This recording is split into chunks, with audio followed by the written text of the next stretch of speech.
మేము తెలంగాణను వ్యతిరేకిస్తున్నాం, తెలంగాణ వద్దని చెప్పి ఓపెన్ గా స్టేట్మెంట్ ఇచ్చినటువంటి పార్టీలు 3 ఎంఐఎం, కాంగ్రెస్, సిపిఎం పార్టీలు.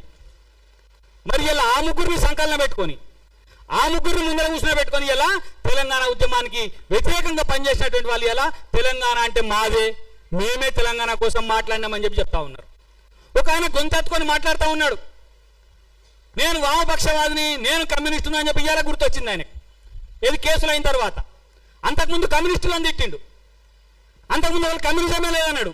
ప్రపంచవ్యాప్తంగా కమ్యూనిజం నాశనం అయిపోతుందని చెప్పి వీడియోలో చెప్పినటువంటి ఒక గొప్ప వ్యక్తి ఇలా కేసులు అయినా అనగానే నేను కమ్యూనిస్ట్నే, కమ్యూనిస్ట్ భావజాలం నాది అని చెప్పి మిగతా మందుని ఎన్కేసుకునేటువంటి ఒక ప్రయత్నం చేస్తా ఉన్నాడు. ఆ మేధావి ఏనాడైనా తెలంగాణకు అనుకూలంగా మాట్లాడిండా? తెలంగాణకు అనుకూలంగా ఏ ఉద్యమంలోనైనా ఉన్నాడా? ఏ ఉద్యమంలో కనిపించిందా?